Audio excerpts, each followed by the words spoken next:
ಇನ್ನು ಲಕ್ಷ್ಮೀ ಬರ್ಮ ಸೀರಿಯಲ್ನಲ್ಲಿ ಈಗ ಕೀರ್ತಿ ಇನ್ನಿಲ್ಲ ಅಂತಲೇ ಹೇಳ್ಬೋದು. ಹಾಗಾದರೆ ಏನಾಗಿದೆ ಕೀರ್ತಿಗೆ ಇನ್ನು ನೆನಪು ಮಾತ್ರ ಇದ್ರ ಬಗ್ಗೆ ಸಂಪೂರ್ಣದ ಮಾಹಿತಿ ನಾನು ನಿಮಗೆ ಕೊಡ್ತೀನಿ. ಅದಕ್ಕೂ ನಮ್ಮ ಚಾನಲ್ ಸಬ್ಸ್ಕ್ರೈಬ್ ಮಾಡ್ಕೊಳ್ಳಿ ಸೇರಿದ್ರೆ ಲಕ್ಷ್ಮೀ ಬರ್ಮ ಸೀರಿಯಲ್ ತುಂಬಾ ಅದ್ಭುತವಾಗಿ ಮೂಡಿ ಬರ್ತಾ ಇದೆ. ಇನ್ನು ಇದೇ ಸೀರಿಯಲ್ನಲ್ಲಿ ಈಗ ಮುಕ್ತಾಯ ಅಂತಲೂ ಕೂಡ ಬಂದು ಹೋಯಿತು. ಇನ್ನು 2 ದಿನಗಳಲ್ಲಿ ಸೀರಿಯಲ್ ಕೂಡ ಮುಕ್ತಾಯವಾಗುತ್ತೆ. ಇನ್ನು ಈ ಸೀರಿಯಲ್ನಲ್ಲಿ ಮಾಡ್ತಿರೋ ಪಾತ್ರದಲ್ಲಿ ಕೀರ್ತಿಯವರು ತುಂಬಾ ಅದ್ಭುತವಾದಂಥ ನೃತ್ಯಗಾರ್ತಿ ಅಂತಲೇ ಹೇಳ್ಬೋದು, ಹಾಗೂ ಭರತನಾಟ್ಯ ಕಲಾವಿದೆ ಅಂತಲೂ ಕೂಡ ಹೇಳ್ಬೋದು. ಇನ್ನು ಈಕೆ ಬೆಳ್ಳಿತೆರೆಗೆ ಕೂಡ ಈಗ ಅವಕಾಶಕ್ಕೆ ಆಯ್ಕೆಯಾಗಿದ್ದಾರಂತೆ. ಇದೇ ಕಾರಣಕ್ಕಾಗಿ ಈ ಸೀರಿಯಲ್ನಿಂದ ಕೂಡ ಇವರು ಹೊರಬರ್ತಿದ್ದಾರೆ. ಮತ್ತು ಈ ಸೀರಿಯಲ್ನಲ್ಲಿ ಸಾಕಷ್ಟು ಜನ ಅಭಿನಯದವರು ತಾಂತ್ರಿಕ ಕಾರಣಗಳಿಂದಾಗಿ ಕೂಡ ಹೊರಬಂದಿದ್ದಾರೆ. ಇನ್ನು ಈ ಸೀರಿಯಲ್ 2000 ಎಪಿಸೋಡ್ಗಳು ಮುಂದುವರಿಬೇಕಿತ್ತು. 600 ಎಪಿಸೋಡ್ಗೆ ಸೀರಿಯಲ್ ಕೂಡ ಮುಕ್ತಾಯವಾಗ್ತದೆ.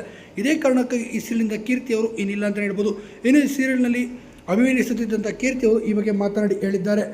ನಮಗೆ ಒಂದು ಒಳ್ಳೆಯ ಅವಕಾಶ ಸಿಕ್ಕಿದೆ. ಈ ಅವಕಾಶವನ್ನು ನಾವು ಸದುಪಯೋಗ ಪಡಿಸ್ಕೋಬೇಕು. ನಾನು ಬೆಳ್ಳಿತೆರೆಯಲ್ಲಿ ಬರಬೇಕೆಂಬ ನನ್ನ ಕನಸು ಇತ್ತು. ಇವತ್ತು ಅದು ನೆರವೇರಿದೆ. ನಿಮ್ಮೆಲ್ಲರ ಪ್ರೀತಿ ಮತ್ತು ಆಶೀರ್ವಾದ ಸದಾ ನನ್ನ ಮೇಲೆ ಇದೇ ರೀತಿ ಇರಬೇಕು ಅಂತಲೂ ಕೂಡ ಕೇಳ್ಕೊಂಡಿದ್ದಾರೆ.